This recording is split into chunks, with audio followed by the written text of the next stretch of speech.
Hi guys, welcome back to Flora Fun and Food. My name is Lauren and today we're going to try and propagate this branch from my grandmother's dogwood tree.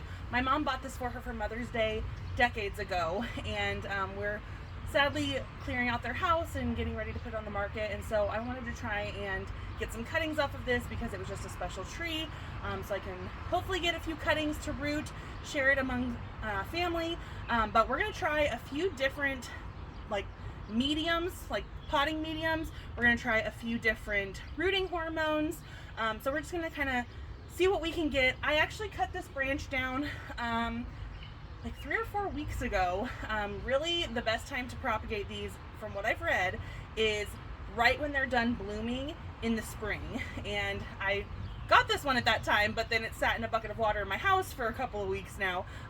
It stayed alive in the water, and it's still living and healthy, so we're gonna hopefully get some roots from these little stem cuttings. So let me show you how I'm gonna do it. Okay, let me first show you what I have. So I have this rooting powder by Bonide. This is typically what the forums I read said to use, just a rooting hormone powder. But I also have this liquid rooting stimulator. So I've had good luck with this for houseplant propagation, so we're going to try that. And then I also have this stuff called Keiki Paste. It's typically used for orchids, but you can use it for philodendrons and things like that. It's just kind of a paste that goes on to freshly cut nodes that is supposed to kind of invigorate those rooting hormones to start producing roots. So we're going to try a bunch of different ways, and I have some little greenhouses, but you could definitely use just a little potting cup and a Ziploc bag to make a little greenhouse like that. I may make one just to kind of show you, but let's get started. So I'm going to start with this little branch that I got.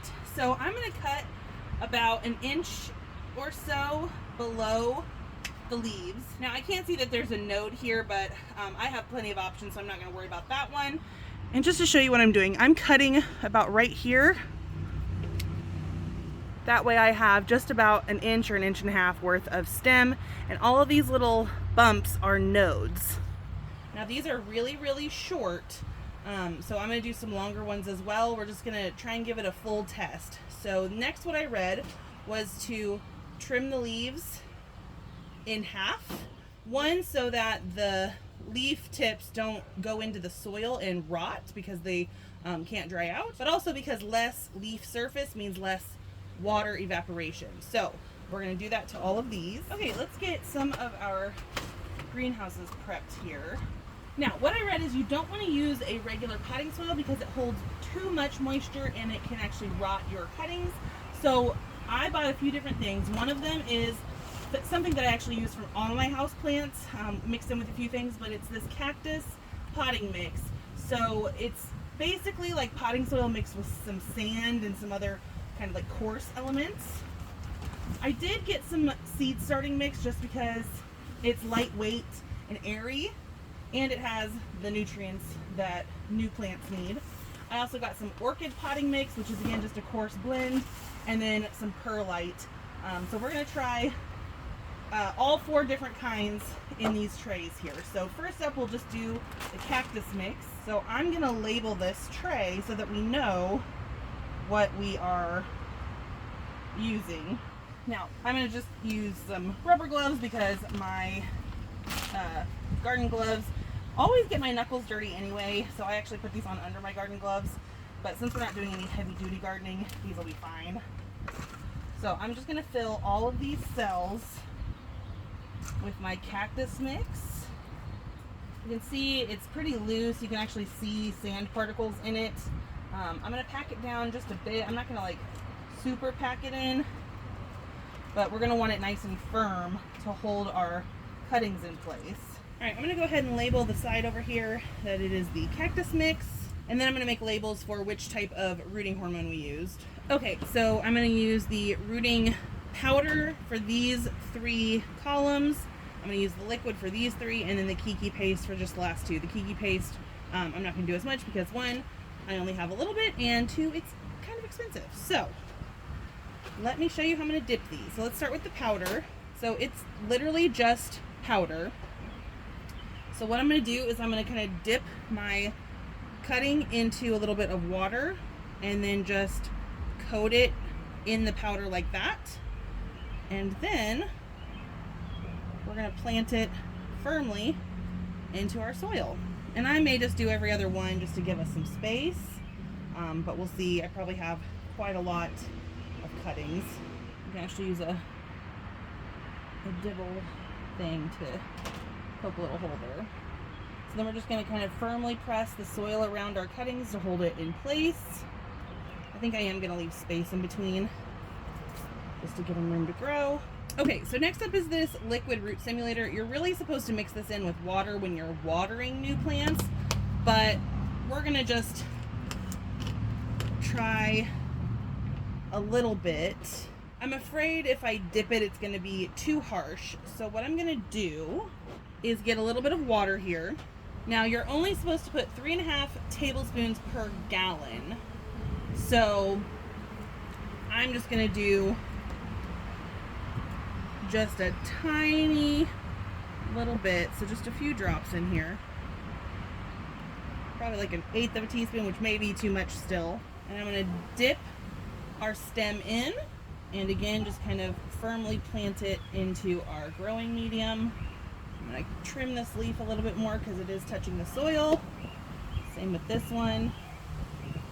So again, we're just going to dip, poke, plant, and trim.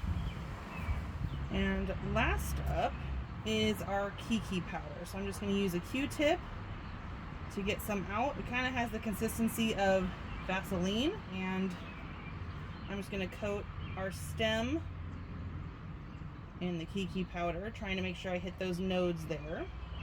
Make some holes and plant it up. And I'm really making sure I'm getting it on that cut end, because that wound is going to be what helps the Keiki paste seep into the stem there and promote root growth. Now, I did read that they are pretty finicky cuttings, so don't be surprised if you lose a lot of your cuttings. So that's why I'm planting so many. I just want to kind of have, you know, extras just in case, because I know they're not all going to make it. Okay, so now I'm going to take my liquid fertilizer and water each one of them in my liquid fertilizer category with that water, just to give it a little bit of a boost. Then I'm going to take my spray bottle and give all of these a nice spritz here, just to kind of dampen that soil.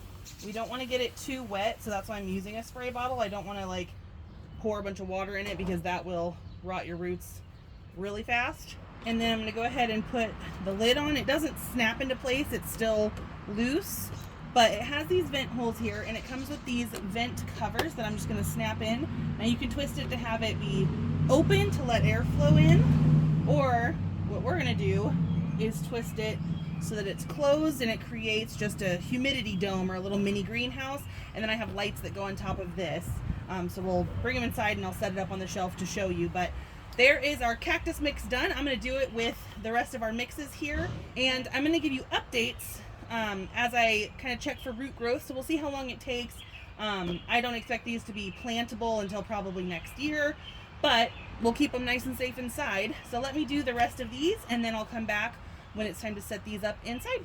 Okay, so I'm going to take some longer cuttings, just because I'm afraid the little ones might be too little.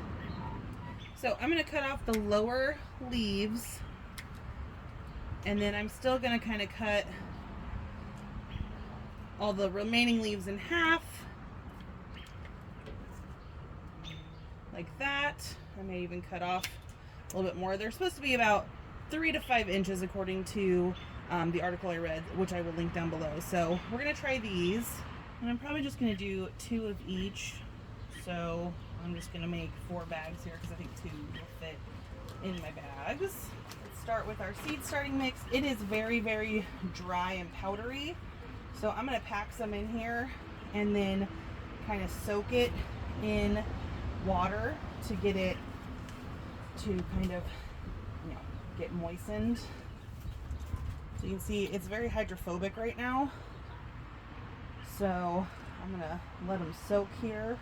So I'm gonna let those try in bottom water here for just a little bit, and we'll get the others potted up. This is our orchid bark mix. Here is our cactus mix and our perlite. All right, we're gonna do our cactus mix first. And for these, I'm gonna do the rooting powder along with, when I water them, I'm gonna add in some of our liquid root stimulator. So they'll get kind of a double hit.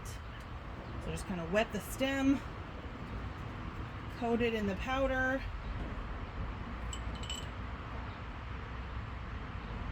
stick it in, tamp it down, and I'm going to do a couple in each one just to give myself as many chances as possible.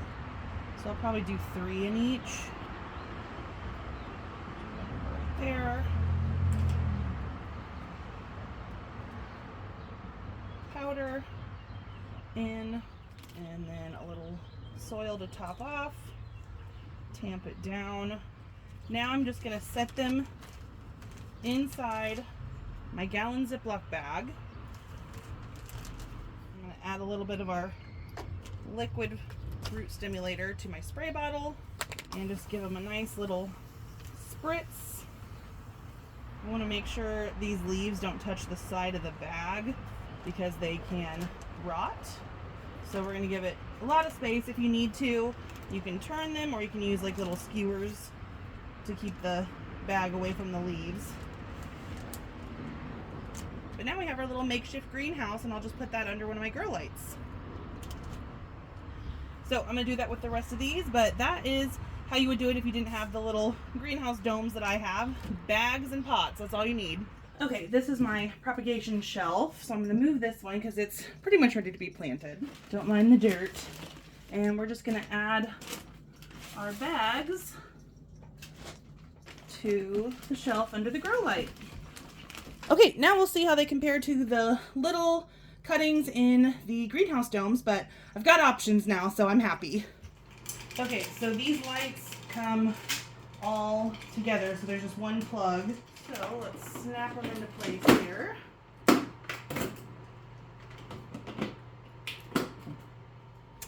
All right, let's turn it on.